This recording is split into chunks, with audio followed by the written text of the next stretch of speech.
Hello friends, कैसे हो आप सभी। मैं विक्रम साइंस सीरीज की 19 नंबर की क्लास में आपके साथ जुड़ चुका हूं और 19 नंबर की क्लास में आज हम विटामिन को डिस्कस करने वाले हैं। और आज हम इस वीडियोस में विटामिन्स के बहुत ही बेहतरीन क्वेश्चनों को हम यहां से पढ़ने वाले हैं। तो आप मेरे साथ वीडियोज में एंड तक बने रहें और बगैर स्किप किए हुए सभी प्रश्नों पर आप बने रहें, जिससे कि विटामिन से जुड़ी हुई सभी बातों को आप जान सकें। और दोस्तों, टॉपिक से रिलेटिव पीडीएफ को आप प्राप्त करने के लिए डिस्क्रिप्शन बॉक्स में जो पीडीएफ का लिंक दिया गया है, आप उस पीडीएफ के लिंक के माध्यम से सामान्य विज्ञान के संपूर्ण नोट्सों को आप प्राप्त कर सकते हैं।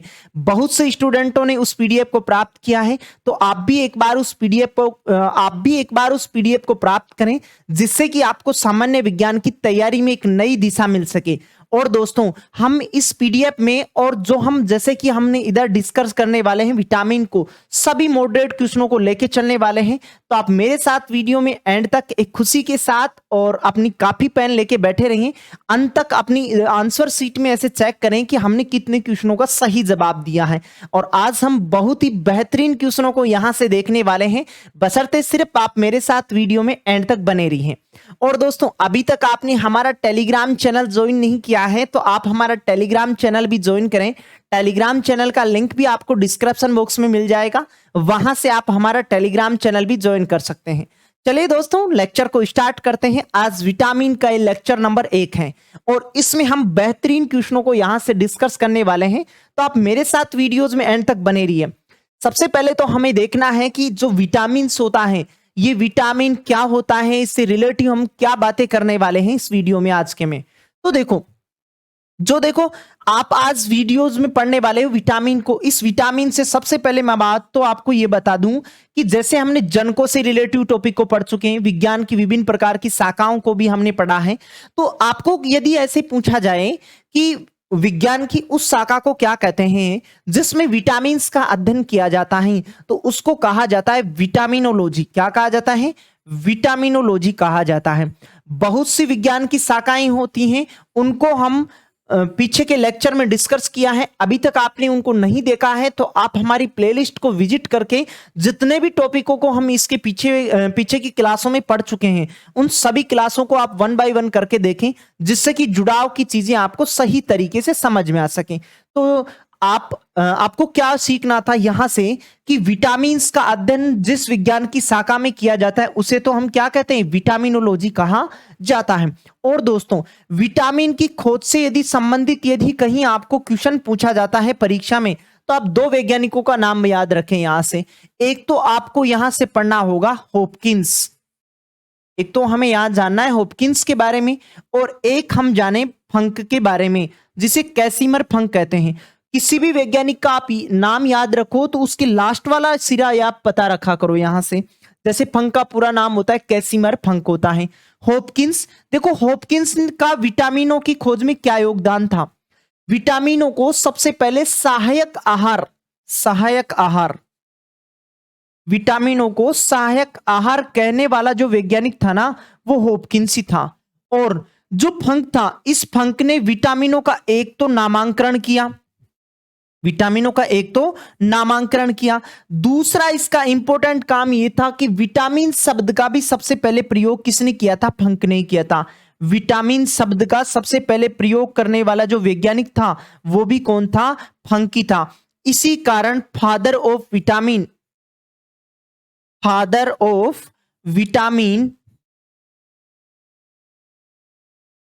ऑफ विटामिन किसको कहते हैं? हम फंक को ही कहते हैं। अब देखो, परीक्षा में आपको यहां से अलग अलग तरीके से क्वेश्चन पूछे जा सकते हैं। यदि आपको परीक्षा के क्वेश्चन में पूछा गया कि विटामिन की खोज किसने की, तो आपका जवाब क्या होगा? फंक होगा। या तो आपके पास हॉपकिंस ऑप्शन में नहीं होगा। दोनों में से जब भी ये परीक्षा में क्वेश्चन पूछा गया है तो दोनों वैज्ञानिकों में से एक ही वैज्ञानिक को आपको ऑप्शन में दिया गया था। तो फंक ऑप्शन में मिले तो फंक हमारा सही जवाब होगा, और हॉपकिंस हो तो हॉपकिंस हमारा सही जवाब होगा। दोनों वैज्ञानिकों ने 1911 और 1912 के आसपास इन्होंने विटामिनों की खोज की थी। एक वैज्ञानिक और था जिसे हम ल्यूनिन कहते हैं। ल्यूनिन, ये भी विटामिनों की खोज से ही जुड़ा हुआ है, जो लगभग 1881 के आसपास अपना कार्य किया था विटामिन के क्षेत्र में। तो इसका आप सिर्फ यहां से पता रखें और बाकी आपको यहां से कुछ ही पता नहीं रखना है ल्यूनिन के बारे में, कि ल्यूनिन 1881 में आया था, विटामिनों की खोज से जुड़ा हुआ है, खोज नहीं की थी। खोज के बारे में यदि आपसे पूछेगा तो आपको क्या बताना, या तो हॉपकिंस या फंक। फंक ने विटामिनों का नामांकन दिया और फंक ने ही विटामिन शब्द का सबसे पहले प्रयोग किया। और फादर ऑफ विटामिन भी किसको कहते हैं, फंक को कहते हैं। विटामिनों की खोज सर्वप्रथम किसने की, जब भी आपके पास ऑप्शन होगा तो या तो हॉपकिंस होगा या क्या होगा, फंक होगा। जब भी आपको दोनों में से कोई सा मिलेगा तो आप बता सकते हैं यहां से। चलिए तो अब हम बढ़ते हैं क्वेश्चनों की ओर। हमारा देखो क्वेश्चन आएगा यहां से, पहला ही क्वेश्चन है ग्रुप डी 2018 में, यहां से क्वेश्चन पूछा गया है। तो दोस्तों आप बेफिक्र हमारे साथ वीडियो में एंड तक बने रहिएगा, हम बहुत ही बेहतरीन क्वेश्चनों को यहां से विटामिनों के देखने वाले हैं। और दोस्तों हम एक खास बात हमारी यहां से यह है कि हम मॉडरेट क्वेश्चनों को लेके चलते हैं, जिससे आपको यह पता चल सकता है कि जैसे हमारा जिस दौर में हम परीक्षा दे रहे हैं उस दौर में किस प्रकार के साइंस के क्वेश्चन पूछे जाते हैं। तो आप मेरे साथ बेफिक्र होकर वीडियोज में एंड तक बने रहिएगा, जिससे कि आपको मॉडरेट क्वेश्चनों का भी यहां से पता चल सके। चलिए तो सबसे पहला नंबर का क्वेश्चन है हमारे पास यहां कि विटामिन शब्द किसने दिया था, और यहीं से दूसरा क्वेश्चन भी मैंने ऐड कर रखा है कि फादर ऑफ विटामिन किसे कहा जाता है। फादर ऑफ विटामिन किसे कहा जाता है, उसका आंसर भी वही बनने वाला है जिसने विटामिन शब्द का सबसे पहले प्रयोग किया था। तो देखो अभी मैंने इसे, यदि आप मेरे साथ लेक्चर में शुरू से बने हुए होंगे तो अभी मैंने आपको डिस्कस करवाया था कि फादर ऑफ विटामिन किसको कहते हैं, फंक को कहते हैं, जिसका पूरा नाम क्या होता है, कैसिमर फंक होता है। और इसी फंक ने सर्वप्रथम विटामिन शब्द का भी प्रयोग किया था और विटामिनों का नामांकन भी किया था।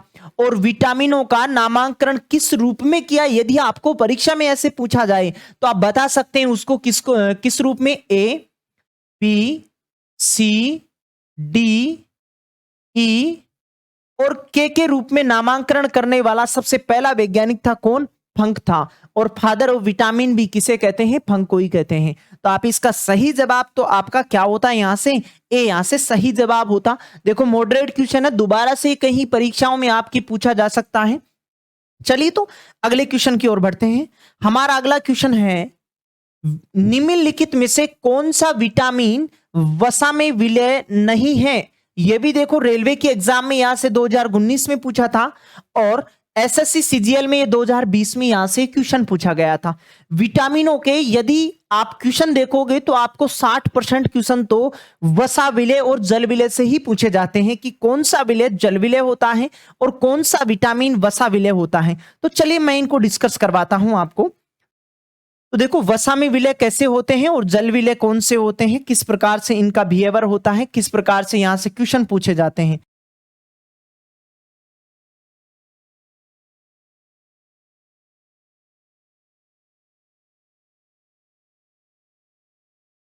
अब देखो सबसे पहले तो हम यहां से जानेंगे कि जो विलेयता के आधार पे जो विटामिन होते हैं वो कितने प्रकार के होते हैं। घुलनशीलता या विलेयता के आधार पे जो विटामिनों के प्रकार होते हैं वो होते हैं दो प्रकार के। विलेयता यदि आपको पूछा जाए तो वही बात है जो हम घुलनशीलता के बारे में बात कर रहे हैं। विलेयता के आधार पर विटामिनों के प्रकार होते हैं दो, और वो कौन कौन से होते हैं। एक तो होता है देखो जल विलय विटामिन और एक होता है वसा विलय विटामिन। वसा विलय विटामिन उन विटामिनों को कहते हैं जो वसा में घुलनशील होते हैं। जो हमारे पास अभी जो विटामिन आ रहे थे, एक तो विटामिन ए आ रहा था, एक बी था, सी था, डी, ई और के। इन 6 विटामिनों से कुछ विटामिन तो ऐसे होते हैं जो वसा में घुलनशील होते हैं। वो कौन कौन से हैं, ए, डी, ई और के। ये 4 विटामिन तो वसा में घुलनशील होते हैं और बाकी 2 बच गए, कौन कौन से, बी और सी। ये किस में विलय होते हैं, जल में विलय होते हैं। तो इसी प्रकार हम यहां से क्वेश्चन का आंसर बताते हैं कि निम्नलिखित में से वसा में विलय नहीं है। वसा में विलय कौन सा नहीं है, तो देखो वसा में विलय ए होता है, बी ऑप्शन यहां से गलत होता है। विटामिन डी भी वसा में विलय होता है। विटामिन सी देखो यहां से आप देख पा रहे होंगे कि विटामिन सी किस में विलय होता है, जल में विलय होता है। तो हमारा सही जवाब यहां से क्या होता, डी हमारा यहां से सही जवाब होता। जबकि के भी किस में विलय होता है, वसा में विलय होता है। और जो वसा में विलय जो विटामिन होते हैं इनको वसा स्नेही विटामिन भी कहते हैं। कौन से विटामिन कहते हैं, वसा स्नेही कहते हैं। और जो जल में घुलते हैं इनको जल स्नेही विटामिन कहते हैं। कौन से विटामिन कहते हैं, जल स्नेही विटामिन कहते हैं। चलिए तो इस क्वेश्चन का आप सही जवाब बता पाए होंगे। अगले क्वेश्चन की ओर बढ़ते हैं।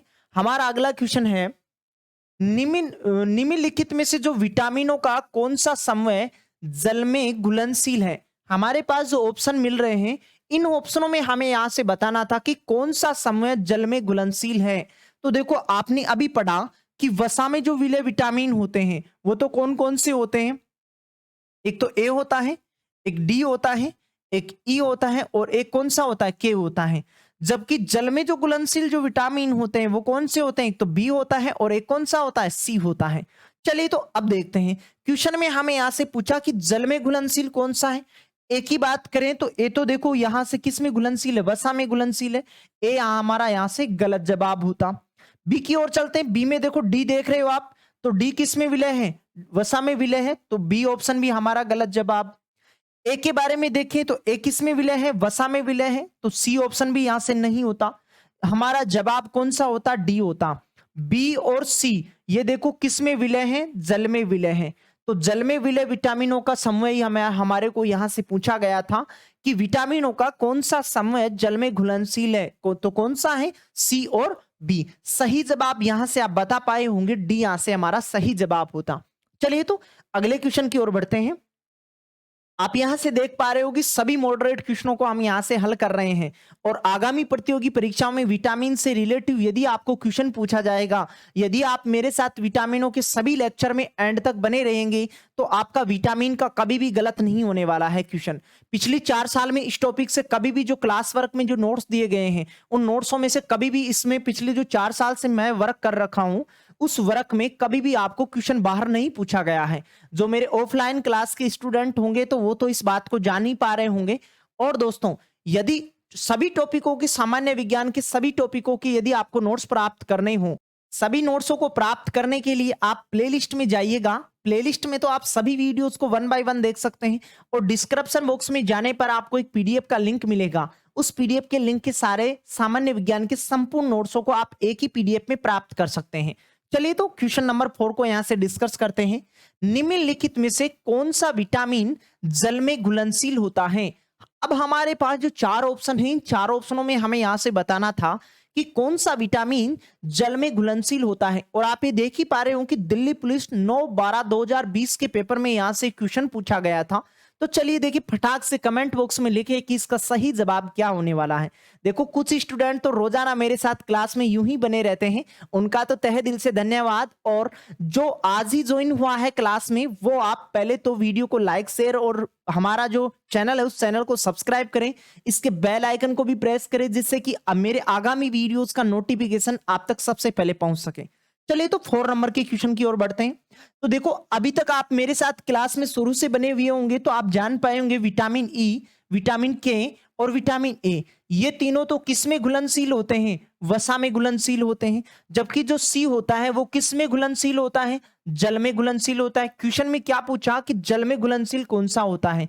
दिल्ली पुलिस में यहां से क्वेश्चन पूछा गया था, आगामी एग्जाम्स के लिए भी इंपॉर्टेंट है यहां से। तो जल में घुलनशील कौन सा है, यहां से विटामिन सी। तो हमारा जवाब होता डी।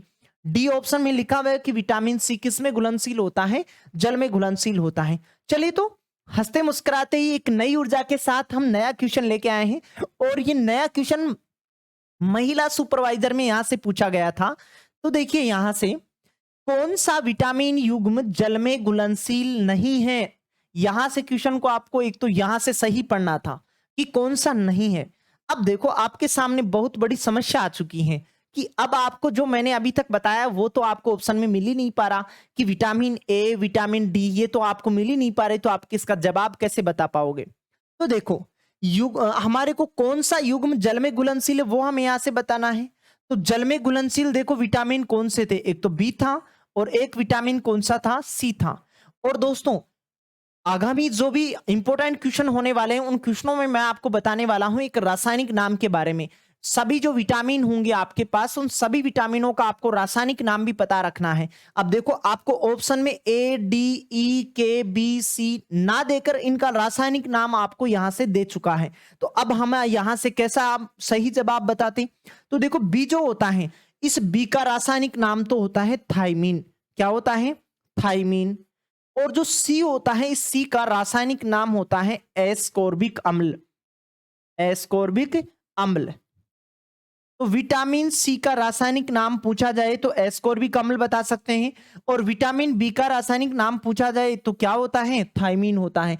इसके अलावा विटामिन के 8 कुल विटामिन जो होता है बी, इस विटामिन बी के कुल 8 विटामिन होते हैं। कुल कितने विटामिन होते हैं? 8 विटामिन होते हैं। जैसे एक हम देखने वाले B1, एक होता है B2, एक होता है B3, एक होता है B5, एक होता है B9, नेक्स्ट होता है B12, B6 होता है एक, 2 3 4 5 6 7, एक और बचा हुआ है हमारे पास कौन सा?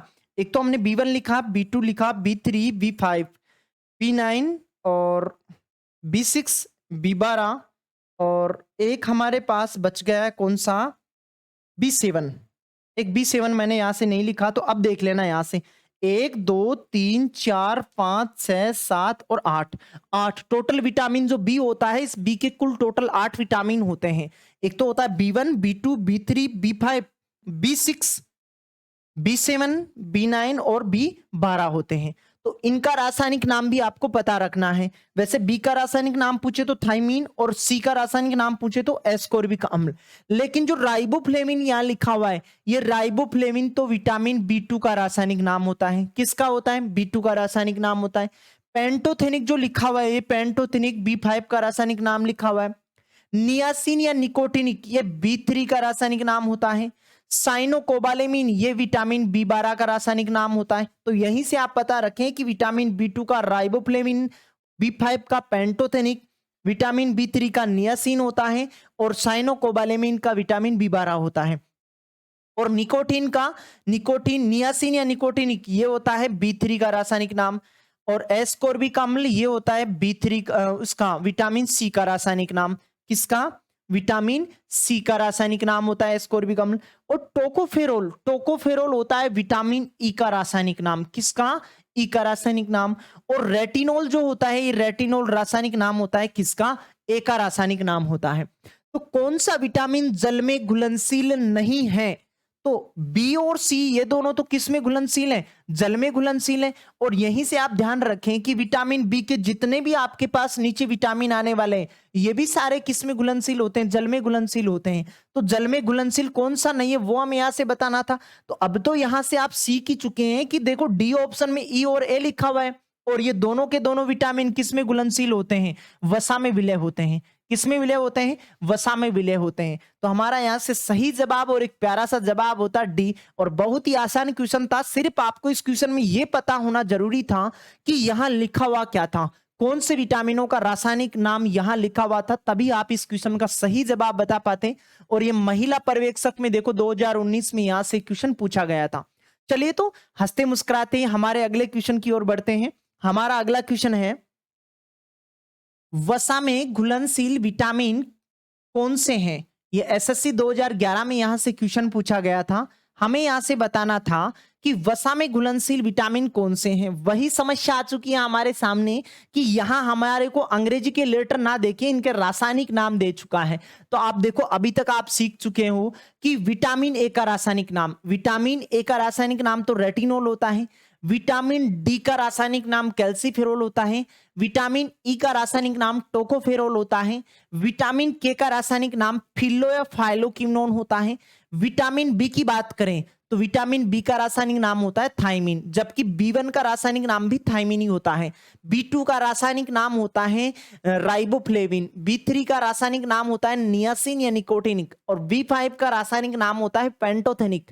B6 का रासायनिक नाम होता है पायरोडोक्सिन, B7 का रासायनिक नाम होता है बायोटीन, B9 का रासायनिक नाम होता है फोलिक अम्ल और B12 का रासायनिक नाम होता है साइनोकोबालेमिन। लास्ट बचा हुआ है विटामिन सी, इसका रासायनिक नाम होता है एस्कोर्बिक अम्ल।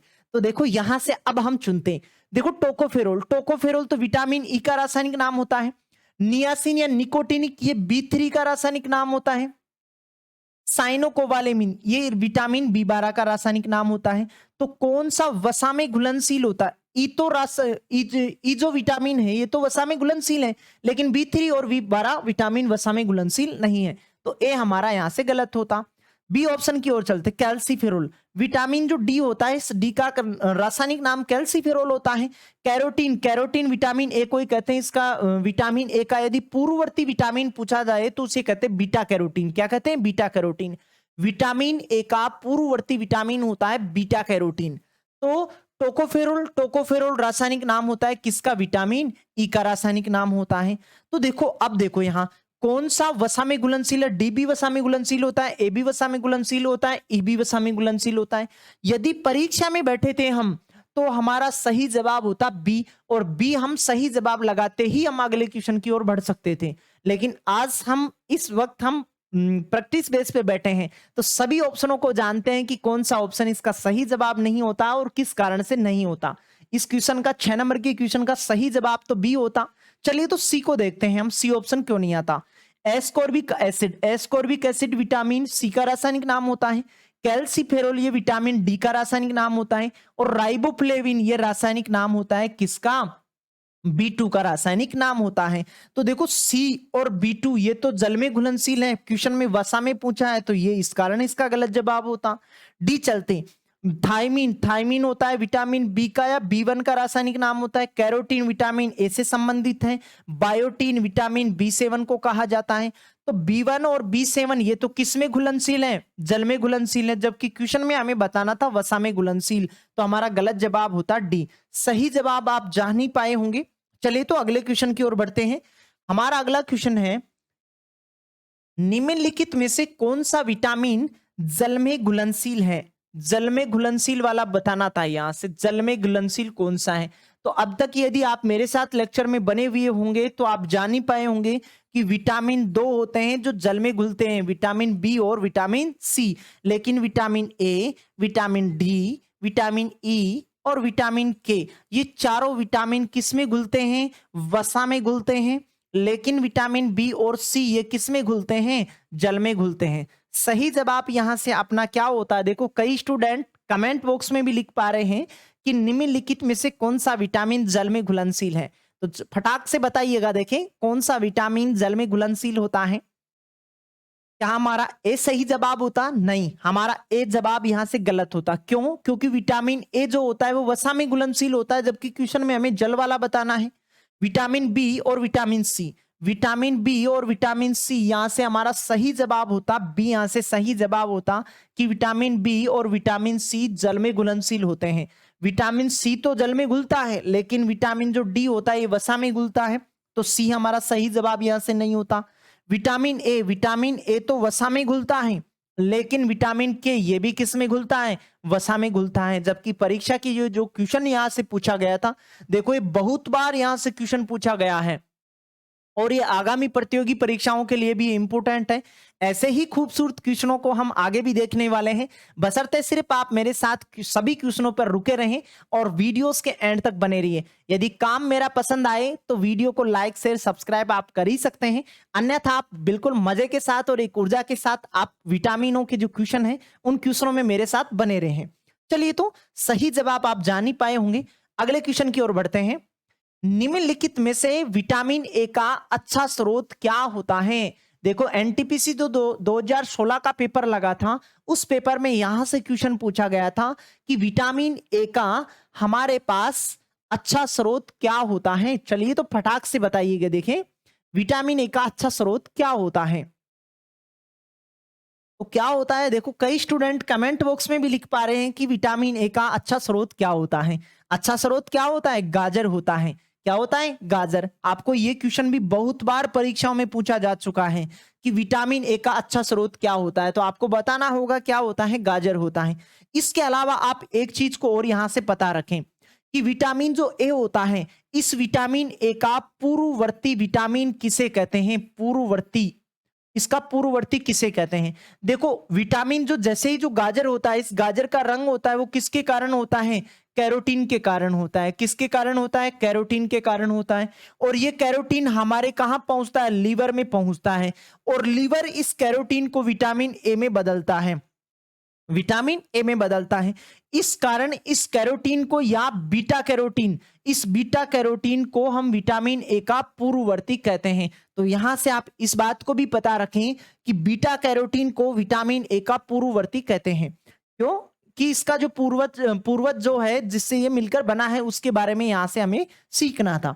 तो गाजर इसका सर्वाधिक मात्रा में स्रोत होता है विटामिन ए का, जान ही पाए होंगे आप। चलिए तो अगले क्वेश्चन की ओर बढ़ते हैं। हमारा अगला क्वेश्चन है, विटामिन ए किससे संबंधित है? एनटीपीसी 2016 में यहां से क्वेश्चन पूछा गया था कि विटामिन ए किससे संबंधित है, वो हमें यहां से देखना था कि किससे संबंधित था। तो देखो यहां खुशी की बात तो यह है कि सभी विटामिनों का रासायनिक नाम दे रखा था और यहां से चुनना था कि कौन सा विटामिन ए का रासायनिक नाम है। चलिए तो ऑप्शन के अनुसार हम देखते हैं। ए जो ऑप्शन में लिखा हुआ है कोबालेमिन, ये तो देखो विटामिन बी12 का रासायनिक नाम होता है। रेटिनोल जो होता है, रेटिनोल विटामिन ए का रासायनिक नाम होता है। एस्कॉर्बिक एसिड ये विटामिन सी का रासायनिक नाम होता है।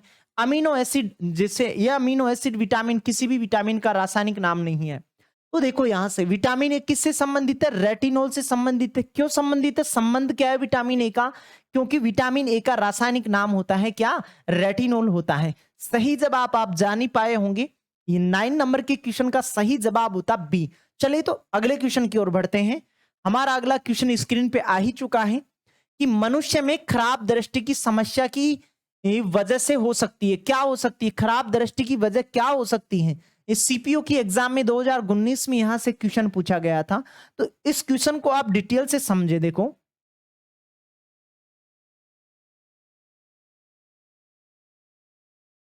अब समझे इस क्वेश्चन को आप कि मनुष्य में खराब दृष्टि की समस्या की वजह क्या बन सकती है। तो देखो जो विटामिन ए होता है ये देखो हमारी आंखों के लिए रेस्पॉन्सिबल होता है। और आंखों में देखो दो कोशिकाएं पाई जाती हैं। एक तो होती है शंकु कोशिका, कौन सी होती है? शंकु। और दूसरी कोशिका होती है शलाका कोशिका। कौन सी कोशिका होती है? शलाका कोशिका। यहां से भी आपको क्वेश्चन पूछे जाते हैं कि शंकु कोशिका मनुष्य के किस अंग में पाई जाती है? तो कहां पाई जाती है? शंकु और शलाका आंख में पाई जाती है। ये जो शंकु जो कोशिका होती है ये अधिक प्रकाश में काम करती है, मतलब दिन में दृश्य दिखाने का कार्य करती हैं। जबकि शलाका जो कोशिका होती हैं, शलाका कोशिकाएं कम प्रकाश यानी कि रात में दृश्य दिखाने के लिए रेस्पॉन्सिबल होती हैं। जबकि जो शंकु जो कोशिका होती है, शंकु कोशिका में दृश्य के लिए जो प्रोटीन होता है वो होता है ओप्सिन प्रोटीन। कौन सा प्रोटीन? ओप्सिन प्रोटीन। जबकि शलाका कोशिका में जो प्रोटीन पाया जाता है उस प्रोटीन को हम कहते हैं कौन सा प्रोटीन? रोडोप्सिन प्रोटीन कहते हैं। कौन सा प्रोटीन? रोडोप्सिन प्रोटीन कहते हैं। और विटामिन ए क्या काम करता है? देखो इस ओप्सिन प्रोटीन को रोडोप्सिन प्रोटीन में बदलने का काम करता है कौन सा विटामिन? विटामिन ए करता है। इसलिए हमें रात में दिखाई देता है। और जब विटामिन ए की कमी हो जाती है तो रोडोप्सिन प्रोटीन आंखों में नहीं बन पाता है, जिसकी कमी से कौन सा रोग हो जाता है? रतौंधी रोग हो जाता है, रात्रि अंधापन जिसे हम कहते हैं। तो विटामिन ए दृष्टि की वजह बन सकता है। तो क्यों यहां से हमारा सही जवाब होता क्या? कि विटामिन ए। 10वें का आप सही जवाब आप जान ही पाए होंगे, इसकी जुड़ाव की बातें भी आप सीख पाए होंगे। चलिए तो अगले क्वेश्चन की ओर बढ़ते हैं। हमारा अगला क्वेश्चन है रतौंधी रोग। जैसे कि आप मेरे साथ पीछे के क्वेश्चन में रुके हुए थे तो आप जान ही पाए होंगे कि रतौंधी रोग खालिस्तान की कमी के कारण होता है। आरआरबी जेई की एग्जाम में यहां से क्वेश्चन पूछा गया था कि कमी के कारण होता है। किसकी कमी से होता है? रतौंधी। रतौंधी विटामिन ए की कमी से होता है, जिसे हम रात्रि अंधापन भी कहते हैं। रात्रि अंधापन कहते हैं। क्यों? क्योंकि विटामिन जो ए होता है ये ए विटामिन आंखों में रोडोप्सिन प्रोटीन का निर्माण नहीं कर पाता है, जिसकी कमी से रात में हमें नहीं दिखाई देता है, जिसे हम रतौंधी या रात्रि अंधापन कहते हैं। सही जवाब आप जान ही पाए होंगे। चलिए तो हंसते मुस्कुराते हैं हम नेक्स्ट अगले क्वेश्चन की ओर बढ़ते हैं। अगला क्वेश्चन आप स्क्रीन से देख ही पा रहे होंगे कि रोडोप्सिन जिसे दृष्टि नील लोहित भी कहा जाता है, हमारे शरीर में कहाँ पाया जाता है? यदि आप मेरे साथ लेक्चर में शुरू से बने हुए हैं तो आप जान ही पाए होंगे कि रोडोप्सिन क्या होता है, शरीर के कौन से अंग में पाया जाता है, ये प्रोटीन होता है और इससे जुड़ी हुई बातों को भी आप जान पाए होंगे। देखो ये एसएससी सीएचएसएल के पेपर में यहाँ से 2019 में क्वेश्चन पूछा गया था। दोस्तों घबराए नहीं, इसी प्रकार सभी मॉडरेट क्वेश्चनों के साथ मैं सभी टॉपिकों को आपको आने वाले दिनों में पढ़ाने वाला हूं, बशर्ते सिर्फ आप रोजाना 10 बजे वाली क्लास में मेरे साथ जुड़े रहिए। टॉपिक से रिलेटिव अभी तक आपने पीडीएफ को नहीं प्राप्त किया है तो डिस्क्रिप्शन बॉक्स में जो पीडीएफ का लिंक दिया गया है उस पीडीएफ के लिंक के सहारे आप सामान्य विज्ञान के संपूर्ण नोट्सों को भी प्राप्त कर सकते हैं। बहुत से स्टूडेंटों ने इस पीडीएफ को प्राप्त किया है। और दोस्तों जो हमने साइंस की जो सीरीज शुरू कर रखी है, इस सीरीज के बारे में आपके जो भी व्यू हो, जो भी आपके विचार हो, वो आप कमेंट बॉक्स में लिख के बताएं कि आप जो सीरीज हमने जो सीरीज शुरू कर रखी है इसके प्रति आपके क्या विचार हैं। चलिए तो अब देखते हैं हम क्वेश्चन को। रोडोप्सिन, देखो अभी मैंने आपको डिस्कस करवाया था कि जो आंख में जो कोशिका पाई जाती है, कौन सी कोशिका? शलाका कोशिका। इस शलाका कोशिका में जो प्रोटीन पाया जाता है उस प्रोटीन को हम कहते हैं कौन सा प्रोटीन? रोडोप्सिन प्रोटीन कहते हैं। कौन सा प्रोटीन कहते हैं? रोडोप्सिन प्रोटीन कहते हैं। और रोडोप्सिन प्रोटीन को बनाने का काम कौन सा विटामिन करता है? विटामिन ए करता है। तो यहां से हमारा सही जवाब होता, देखो क्या, कि रोडोप्सिन किससे संबंधित होता है, कहां पाया जाता है? तो आंख में पाया जाता है। इतना सही और सटीक आप आंसर तभी बता सकते थे जब आप मेरे साथ लेक्चर में शुरू से बने हुए थे। और देखो मॉडरेट क्वेश्चन 2019 में ये यहां से क्वेश्चन पूछा गया था और बिल्कुल इजी क्वेश्चन था कि ये कहां पाया जाता है? आंख में पाया जाता है। चलिए तो अगले क्वेश्चन को देखते हैं। आमतौर पर प्रयोग किए जाने वाले विटामिन बी सम्मिश्रण में कितने विटामिन सम्मिलित होते हैं? तो देखो यहां से ये क्वेश्चन देखो एमटीएस के एग्जाम में पूछा गया है, 2020 में सीजीएल के एग्जाम में पूछा गया है। बहुत सी एग्जामों में ये क्वेश्चन बार बार रिपीट होने वाला है कि आमतौर पर प्रयोग किए जाने वाले विटामिन बी सम्मिश्रण में कितने विटामिन सम्मिलित होते हैं? तो कितने विटामिन सम्मिलित होते हैं? लेक्चर को जब हमने स्टार्ट करना शुरू किया था तो हमने इन्हीं बातों को, इसकी जो विटामिन की जो बेसिक बात थी उन बेसिक बातों को वहां से डिस्कस किया था। चलिए तो आप दोबारा से देखिएगा कि जो विटामिन बी होता है, ये विटामिन जो बी होता है इसको बी कॉम्प्लेक्स कहते हैं। क्या कहते हैं? बी कॉम्प्लेक्स विटामिन भी कहते हैं। बी कॉम्प्लेक्स विटामिन इस कारण कहते हैं क्योंकि इसमें अन्य विटामिन भी होते हैं। जैसे एक होता है इसमें B1, एक होता है B2, एक होता है B3 विटामिन, एक होता है B5, एक होता है B6, एक होता है B7, एक होता है B9 और एक होता है B12। क्वेश्चन में हमें ऐसे पूछा कि बी में कुल कितने विटामिन होते हैं? तो देखो एक विटामिन, 2, 3, 4, 5, 6, 7 और 8। जो बी विटामिन होता है, इस बी विटामिन में कुल कितने विटामिन होते हैं? 8 विटामिन होते हैं। इतना इजी क्वेश्चन यहां से पूछा गया था और एमटीएस और सीजीएल के पेपर में 19 और 20 में यहां से क्वेश्चन पूछा गया था। आगामी प्रतियोगी परीक्षाओं के लिए भी ये बहुत ही इंपॉर्टेंट साबित होने वाला क्वेश्चन है और ऐसे ही हम बेहतरीन क्वेश्चनों को आगे भी देखने वाले हैं। तो रोजाना आप मेरे साथ 10 बजे वाली क्लास में जुड़ जाया किया करो और हमारा यदि काम आपको पसंद आए तो वीडियो को लाइक शेयर सब्सक्राइब आप कर ही सकते हैं, अन्यथा आप मजे से पढ़िएगा। सही जवाब आप जान पाए होंगे। अगले क्वेश्चन की ओर बढ़ते हैं। हमारा अगला क्वेश्चन है, निम्नलिखित में से कौन सी बीमारी ज्यादातर विटामिन सी की कमी से होती है? ऐसी कौन सी बीमारी हमारे को ऑप्शन में दी हुई है जो विटामिन सी की कमी से होती है? रेलवे के एग्जाम में 2019 में यहां से क्वेश्चन पूछा गया था। तो देखो आप यहां से जाने, देखो विटामिन सी का रासायनिक नाम तो होता है क्या? एस्कोर्बिक अम्ल। क्या होता है? एस्कोर्बिक अम्ल। और विटामिन सी की कमी से होने वाली जो डिजीज होती है जिसे हम कहते हैं क्या? स्कर्वी। क्या कहते हैं? स्कर्वी। या हम ऐसे कह सकते हैं इसको कि जो मसूड़े जो होते हैं, मसूड़े या जो दांत होते हैं उन दांतों से ब्लड का आना स्कर्वी कहलाता है। तो यहां से हमारा सही जवाब होता क्या? ए। यहां से हमारा सही जवाब होता कि विटामिन सी की कमी से होने वाली जो डिजीज होती है वो कौन सी होती है? स्कर्वी होती है। तो आप यहां से सही जवाब जान ही पाए होंगे। चलिए तो अगले क्वेश्चन को देखते हैं। वसा में घुलनशील विटामिन कौन सा होता है? आपके पास जो 4 ऑप्शन दिए गए हैं, इन चारों ऑप्शनों में फटाक से ऑप्शन में आप कमेंट बॉक्स में ये चीज छापें कि वसा में घुलनशील विटामिन कौन सा होता है। चलिए तो फटाक फटाक से सही जवाब देते चलें जिससे कि हम आगे की क्वेश्चनों को भी देखें। वसा में घुलनशील विटामिन कौन सा होता है? चलिए तो फटाक से लिखे देखें। देखो कई स्टूडेंट कमेंट बॉक्स में भी लिख पा रहे हैं कि विटामिन जो ए होता है ये भी वसा में घुलनशील होता है, विटामिन के भी वसा में घुलनशील होता है और डी भी वसा में घुलनशील होता है। लेक्चर में शुरू से मेरे साथ आप बने हुए हैं तो आप जान ही पाए होंगे कि घुलनशीलता के आधार पर विटामिन दो प्रकार के होते हैं, एक तो वसा विलेय होते हैं और एक कौन से विलेय होते हैं? जल विलेय होते हैं। वसा विलेय जो विटामिन होते हैं वो तो ए, डी, ई और के होते हैं, लेकिन जो जलविले जो विटामिन होते हैं वो कौन से होते हैं? दो होते हैं, बी और सी होते हैं। तो यहां से हमारा सही जवाब होता कौन सा? डी होता, कि जो ऑप्शन में आपको ए, के और डी दिए हुए हैं तीनों के तीनों ही वसा में घुलनशील हैं, तो हमारा सही जवाब यहां से डी होता। ये सभी के सभी ऑप्शन सही हैं। तो चलिए तो इसका जवाब आप जान ही पाए होंगे। अगले क्वेश्चन की ओर बढ़ते हैं। हमारा अगला क्वेश्चन आ चुका है स्क्रीन पे कि जल में घुलनशील विटामिन होता है, जल में घुलनशील विटामिन कौन सा होता है? फटाक से आप कमेंट बॉक्स में छापे देखें कि जल में घुलनशील विटामिन कौन सा होता है। चलिए तो कौन सा होता है? देखो जल में घुलनशील विटामिन दो होते हैं, एक तो बी होता है और एक सी होता है। ए ऑप्शन में हमें दिया हुआ है बी और बी ऑप्शन में दिया हुआ है हमें सी।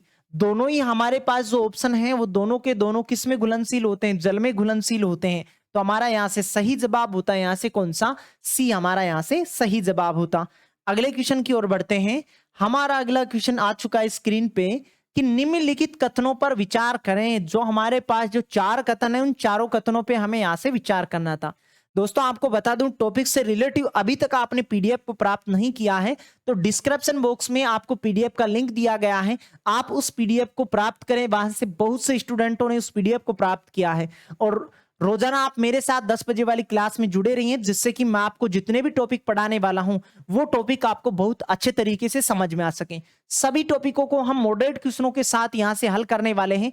जो स्टूडेंट रेगुलर मेरे साथ 10 बजे वाली क्लास में जुड़ता होगा वो तो इस चीज को जान ही पाया होगा कि हम यहां से रोजाना आपके लिए मॉडरेट क्वेश्चनों को यहां से लेके आते हैं। तो देखो ये आरएस 2013 की एग्जाम में यहां से क्वेश्चन पूछा गया था।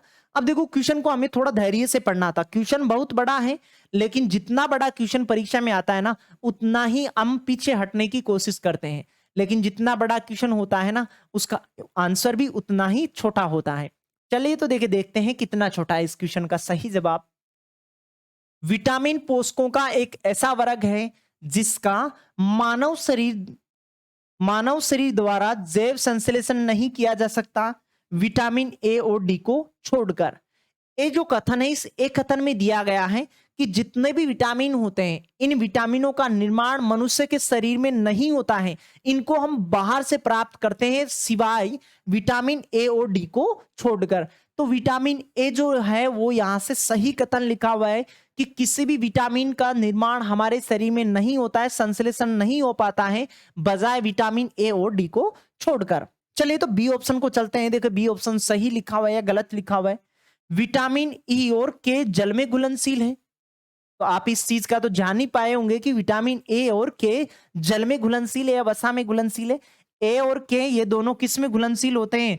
वसा में घुलनशील होते हैं। तो बी कथन तो यहां से गलत होता। देखो परीक्षा में आप यदि बैठे थे ना तो यदि बी ऑप्शन गलत था ना तो डी भी यहां से कभी नहीं आ सकता था, क्योंकि डी ऑप्शन में भी क्या दिया हुआ आपको? बी दिया हुआ है। चलिए तो सी ऑप्शन को और देखते हैं। विटामिन बी व सी वसा में घुलनशील होता है? नहीं, बी और सी किस में घुलनशील होते हैं? जल में घुलनशील विटामिन होते हैं। तो सही जवाब आपका कौन सा होता है? यहां से ए हमारा यहां से सही जवाब होता। चलिए तो हंसते मुस्कुराते ही नेक्स्ट अगले क्वेश्चन को देखते हैं। भोजन में कौन से विटामिन की कमी से बेरी बेरी रोग हो जाता है? एलडीसी की एग्जाम में यहां से क्वेश्चन पूछा गया था कि बेरी बेरी रोग कौन से विटामिन की कमी से होता है। तो देखो विटामिन जो B1 होता है या विटामिन बी होता है जिसका रासायनिक नाम होता है थायमीन। क्या होता है उसका रासायनिक नाम? थायमीन होता है। इस थायमीन की कमी से जो रोग होती है उस रोग को कहते हैं बेरी बेरी। कौन सा रोग होता है? Beriberi. और दोस्तों जो बेरी बेरी जो रोग होता है ना उस क्षेत्र के लोगों में अधिक पाया जाता है जो पॉलिश किए हुए चावल का इस्तेमाल करते हैं। तो आप यहाँ से सही जवाब बता पाते अपना कौन सा, B1, कि बेरी-बेरी जो रोग होता है वो विटामिन B1 या बी या थायमिन की कमी से होने वाला रोग है। विटामिन बी का रासायनिक नाम पूछा जाए आपको या B1 का रासायनिक नाम पूछा जाए तो आपको थायमिन ही बताना है यहाँ से। सही जवाब आप जान ही पाए होंगे। चलिए तो अगले क्वेश्चन को देखते हैं। हमारा अगला क्वेश्चन है, आंवला तथा हरी मिर्च किसके स्रोत हैं? आंवला और हरी मिर्च, खट्टे जितने भी पदार्थ होते हैं वो विटामिन सी के स्रोत होते हैं, लेकिन यहां हमें कंफ्यूज करने वाली चीज थी एक हरी मिर्च।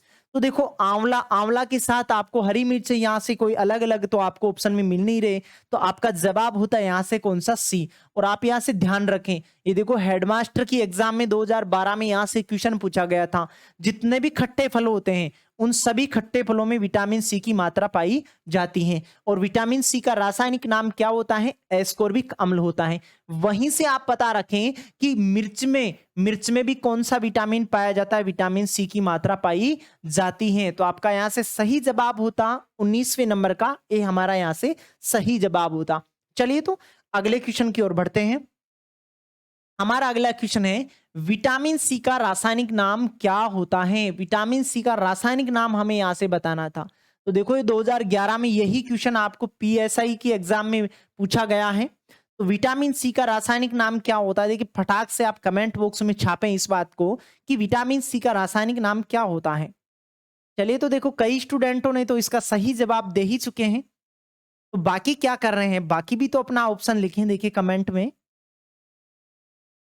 विटामिन सी का रासायनिक नाम, विटामिन सी का नाम देखो लेक्चर में आप शुरू से बने हुए होंगे तो मैंने आपको विटामिन सी का रासायनिक नाम बताया था, क्या होता है, एस्कोर्बिक अम्ल। क्या होता है, एस्कोर्बिक अम्ल होता है। तो हमारा सही जवाब होता है देखो एस्कोर्बिक अम्ल। और लेकिन जो प्रतिस्कर्वी लिख रखा है ना, वो क्यों लिख रखा है, देखो विटामिन सी की कमी से जो डिजीज होती है उसको हम कहते हैं स्कर्वी रोग। कौन सा रोग कहते हैं, स्कर्वी रोग। इसी कारण इस विटामिन सी को हम कहते हैं प्रतिस्कर्वी। इस विटामिन सी का नाम ही होता है प्रतिस्कर्वी। तो आप इस बात को भी यहां से ध्यान रखें। तो सही जवाब आपका क्या होता, बी यहां से सही जवाब होता। चलिए तो अगले क्वेश्चन की ओर देखते हैं। हमारा अगला क्वेश्चन है, विटामिन सी की कमी से कौन सा रोग होता है? विटामिन सी की कमी से कौन सा रोग होता है? लास्ट ईयर जो एलडीसी की एग्जाम लगी थी 2018, वहां ये क्वेश्चन पूछा गया था आपको कि विटामिन सी की कमी से कौन सा रोग होता है। इसके पीछे वाले क्वेश्चन में ही मैंने आपको डिस्कस करवाया है कि विटामिन सी की कमी से कौन सा डिजीज होती है, स्कर्वी डिजीज होती है। कौन सी होती है, स्कर्वी, जिसमें दांत या जो मसूड़े होते हैं इनसे ब्लड का स्राव होता है। लेकिन गायोटर या आपके पास आ सकता है घेंगा रोग। आपको यहां दिया हुआ आ सकता है कि थायराइड ग्रंथि का काम कम करना। ये गायोटिर रोग या घेंगा रोग ये किसकी कमी से होता है? ये आयोडीन की कमी से होता है। किसकी कमी से होता है? आयोडीन की कमी से होता है। नाइट ब्लाइंडनेस यानी कि रतौंधी रोग, ये इसका मतलब होगा रतौंधी रोग। तो आप जान ही चुके हैं कि रतौंधी रोग कौन से विटामिन की कमी से होता है? विटामिन ए की कमी से होता है। बेरी-बेरी रोग विटामिन बी या B1 की कमी से होने वाला रोग है। और स्कर्वी विटामिन सी की कमी से होने वाला रोग है। सही जवाब तो आपका क्या होता है? यहां से डी, यहां से आपका सही जवाब होता। चलिए तो हंसते मुस्कुराते ही अगले क्वेश्चन की ओर हम बढ़ चुके हैं। अगला क्वेश्चन में पूछा है कि पेलाग्रा खालिस्तान की कमी के कारण होता है। ये भी देखो रेलवे के एग्जाम में यहां से क्वेश्चन पूछा गया था कि पेलाग्रा डिजीज किस विटामिन की कमी से होता है। लेकिन यहां खुशी की बात यह थी कि आपको इंग्लिश वाले लेटर नहीं दे रखा है कि कौन से विटामिन की कमी से होता है, रासायनिक नाम दे रखा है। तभी मैं आपको बार बार इस चीज को बता रहा हूं कि विटामिन यदि आप कहीं टॉपिक पढ़ते हो तो सभी विटामिनों का रासायनिक नाम आप पता रखें। दोबारा से मैं आपको बोल के बताता हूं, यदि आपके हाथ में कॉफी और पेन है तो आप लिखने का प्रयास करें। विटामिन ए का रासायनिक नाम होता है रेटिनोल। विटामिन जो डी होता है इसका रासायनिक नाम होता है कैल्सीफेरोल। विटामिन जो ई होता है इसका रासायनिक नाम होता है टोकोफेरोल। विटामिन जो के होता है इसका रासायनिक नाम होता है फिल्लो या फाइलोक्विनोन। विटामिन B1 या बी इसका रासायनिक नाम होता है थाइमीन। B2 का रासायनिक नाम होता है राइबोफ्लेविन। B3 का रासायनिक नाम होता है नियासिन या निकोटिनिक। B5 का रासायनिक नाम होता है पेंटोथेनिक। B6 का रासायनिक नाम होता है पैराडॉक्सिन। B7 का रासायनिक नाम होता है थाइमीन, ओ सॉरी बायोटीन। क्या होता है? B7 का रासायनिक नाम होता है बायोटीन। B9 का रासायनिक नाम होता है फोलिक अम्ल। और विटामिन B12 का रासायनिक नाम होता है साइनोकोबालेमिन। तो आपने कॉपी पेन लिया होगा, आपने लिखा भी होगा। तो अब यहां से बताते देखो, राइबोफ्लेविन, ये राइबोफ्लेविन तो विटामिन बी2 का रासायनिक नाम होता है। एस्कोर्बिक अम्ल ये विटामिन सी का रासायनिक नाम होता है। फोलिक एसिड विटामिन किसका रासायनिक नाम होता है? विटामिन बी9 का रासायनिक नाम होता है। नियासिन या निकोटीन ये बी3 का रासायनिक नाम होता है। तो हमें पेलाग्रा डिजीज किसके कारण से होने को मिलती है या देखने को मिलती है, वो हमारा यहां से सही जवाब होता। तो देखो विटामिन जो बी3 होता है, जिसे हम नियासिन या निकोटिनिक कहते हैं, इस नियासिन या निकोटिन की कमी से जो डिजीज होती है वो होती है कौन सी? पेलाग्रा। कौन सी होती है? पेलाग्रा रोग होता है। और दोस्तों जो फोलिक यानी कि बी9 जो लिखा हुआ है, इसकी कमी से जो रोग होती है उसे हम कहते हैं एनीमिया। एनीमिया का मतलब होता है कि शरीर में रक्त की कमी होना। और एस्कोर्बिक के बारे में आप पढ़ ही चुके हैं कि एस्कोर्बिक यानी कि विटामिन सी की कमी से कौन सा रोग होता है? स्कर्वी रोग होता है। चलिए तो 22वें का आप सही जवाब तो आप बता ही पाए होंगे कि यहां से सही जवाब हमारा क्या होता? डी हमारा यहां से सही जवाब होता। चलिए तो अगले क्वेश्चन की ओर बढ़ते हैं। हमारा अगला क्वेश्चन है, विटामिन बी12 का रासायनिक नाम निम्नलिखित में से कौन सा होता है? तो फटाक से आप इस क्वेश्चन का सही जवाब कमेंट बॉक्स में लिखें। देखें, चलिए तो फटाक से लिखें इसका सही जवाब कि विटामिन बी12 का रासायनिक नाम क्या होता है। ये देखो दिल्ली पुलिस के एग्जाम में यहां से इतना इजी क्वेश्चन पूछा गया था। और दोस्तों आपको बता दूं, यदि विटामिनों के सभी लेक्चरों में आप मेरे साथ बने रहोगे तो आगामी जितनी भी एग्जाम लगने वाली हैं, यदि विटामिन से रिलेटिव यदि आपको क्वेश्चन पूछा जाने वाला है या जाएगा आपके पेपर में, तो कभी आपका गलत नहीं होने वाला है। पिछले 4 साल में यदि आप मेरे साथ ऑफलाइन क्लास के स्टूडेंट बने रहे होंगे तो आपके पास विटामिन के टॉपिक से कभी आपके पास क्वेश्चन बाहर नहीं गया है। तो ऑफलाइन का स्टूडेंट तो इस बात को जान ही पाया होगा, और ऑनलाइन का अब जान चुके होंगे कि विटामिन बी12 का रासायनिक नाम क्या होता है। दिल्ली पुलिस के पेपर में यहां से क्वेश्चन पूछा गया था। तो यहां से हमारा सही जवाब होता, विटामिन बी12 का रासायनिक नाम होता है साइनोकोबालेमिन। और विटामिन जो बी12 होता है, इस विटामिन बी12 में जो धातु पाई जाती है वो धातु होती है कोबाल्ट धातु। कौन सी धातु होती है? कोबाल्ट धातु होती है। और नियासिन किसका रासायनिक नाम होता है? नियासिन रासायनिक नाम होता है बी3 का। और राइबोफ्लेविन बी2 का रासायनिक नाम होता है। थाइमिन जो होता है वो बी1 या बी का रासायनिक नाम होता है। तो आप यहां से जान ही पाए होंगे सही जवाब 23 का क्या होता? कोबालेमिन। किसका रासायनिक नाम होता है? विटामिन बी12 का। देखो यहां तो आपको कोबालेमिन दे रखा है होने को, तो देखो इसका रासायनिक नाम होता है साइनोकोबालेमिन। तो हमारा यहां से सही जवाब क्या होता? ए होता। चलिए तो अगले क्वेश्चन की देखते हैं। अगला क्वेश्चन क्या है, हमारे देश में एनीमिया की सबसे बड़ी वजह निम्नलिखित में से किस तत्व की कमी से देखने को मिलती है? ये देखो लास्ट ईयर जो एलडीसी का जो पेपर लगा था, उस पेपर में यहां से हमें क्वेश्चन देखने को मिला था। तो देखो एनीमिया यानी कि ब्लड की कमी होना, ये हमारे को किसकी वजह बनती है? हमारे शरीर में जब ब्लड की कमी हो जाती है तो ये कमी किसकी वजह से होती है, हमें यहां से ये बताना था। चलिए तो देखिए कमेंट बॉक्स में आप लिखें कि एनीमिया किसकी वजह से होती है।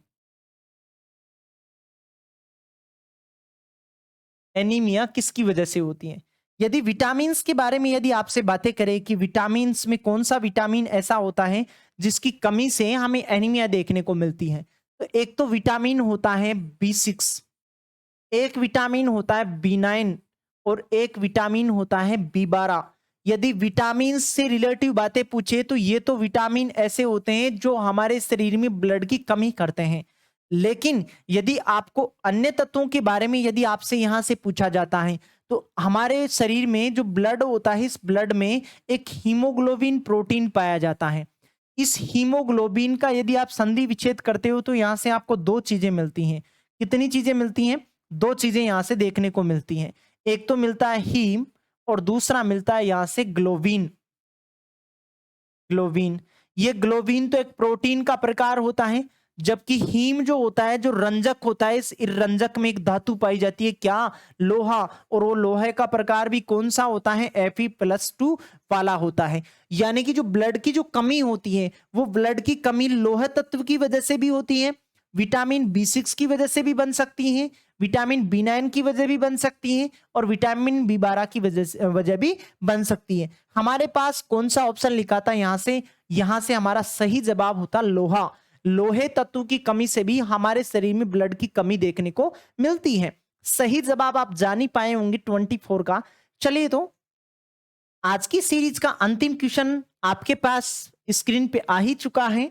और ये देखो एनटीपीसी के पेपर में यहां से क्वेश्चन पूछा गया था कि यदि अगर एक व्यक्ति रिकेट से पीड़ित है तो व्यक्ति में खालिस्तान की कमी हो जाएगी।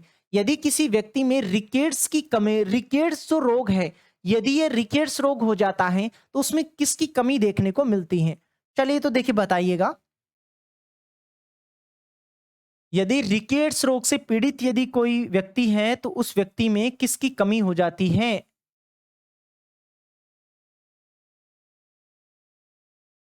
चलिए तो बताइएगा देखें।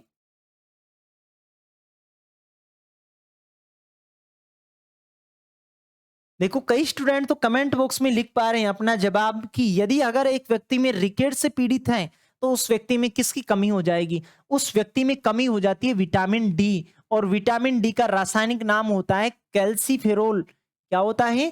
कैल्सीफेरोल। इसके नाम से ही पता चल रहा है, देखो कैल्सीफेरोल यानी कि जो विटामिन डी होता है, ये डी विटामिन हमारे शरीर में कैल्शियम के अवशोषण को बढ़ाता है। किसके अवशोषण को बढ़ाता है? कैल्शियम के अवशोषण को बढ़ाता है। और जो कैल्शियम जो विटामिन होता है, ये जो कैल्शियम होता है, ये कैल्शियम किसके लिए रेस्पॉन्सिबल होता है? हमारी हड्डियों के लिए रेस्पॉन्सिबल होता है।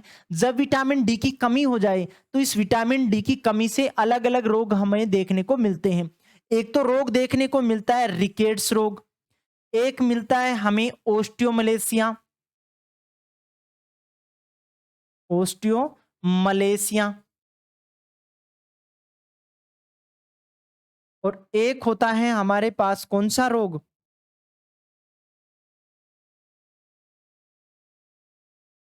ओस्टियोपोरोसिस। ओस्टियोपोरोसिस। विटामिन डी की कमी से देखो तीन रोग हमें देखने को मिलते हैं। लेकिन इन तीनों रोगों में भी आपको देखो एक इंपॉर्टेंट बात सीखनी है। यदि क्वेश्चन में हमें यहां से ये पूछा था रिकेट्स रोग, तो रिकेट्स रोग कब होगा? जब विटामिन किसकी कमी हो जाएगी? विटामिन डी की कमी हो जाएगी। इस क्वेश्चन का जवाब तो सिर्फ इतना ही था। लेकिन क्वेश्चन में यदि आपको ऐसे पूछा जाए कि यदि रिकेट्स रोग है तो रिकेट्स रोग विटामिन डी की कमी से होता है, लेकिन किन में होता है? विटामिन डी की कमी से जो बच्चों में जो रोग होता है वो तो कौन सा होता है? रिकेट्स रोग। लेकिन एडल्ट में जो रोग देखने को मिलता है ये दोनों रोग होते हैं, ओस्टियोमलेशिया और ओस्टियोपोरोसिस। तो आपका 25 का सही जवाब तो आप जान ही पाए होंगे। लेक्चर में आप मेरे साथ अंत तक बने हुए होंगे तो सभी मॉडरेट क्वेश्चनों को भी आप जान पाए होंगे। और विटामिन का आज फर्स्ट लेक्चर था। कल रात 10 बजे मैं फिर से इसका नेक्स्ट पार्ट लेके आने वाला हूं। और दोस्तों टॉपिक से रिलेटिव अभी तक आपने पीडीएफ को प्राप्त नहीं किया है तो इस पीडीएफ को भी आप प्राप्त कर सकते हैं। डिस्क्रिप्शन बॉक्स में जाके आप इसका पीडीएफ का लिंक आपको अवेलेबल है, तो वहां से आप पीडीएफ को भी प्राप्त कर सकते हैं। अभी तक आपने हमारा टेलीग्राम चैनल ज्वाइन नहीं किया है तो आप हमारा टेलीग्राम चैनल भी ज्वाइन कर सकते हैं। वहां रोजाना बहुत सी क्यूज होती हैं, तो आप टेलीग्राम चैनल का लिंक भी डिस्क्रिप्शन बॉक्स में आपको अवेलेबल है, वहां से आप हमारा टेलीग्राम चैनल भी ज्वाइन कर सकते हैं। तो दोस्तों आज के लिए इतना ही। कल फिर मुलाकात होगी इस सीरीज के अगले वीडियो में। तब तक के लिए आप खुश रहिएगा। तहे दिल से आपका धन्यवाद।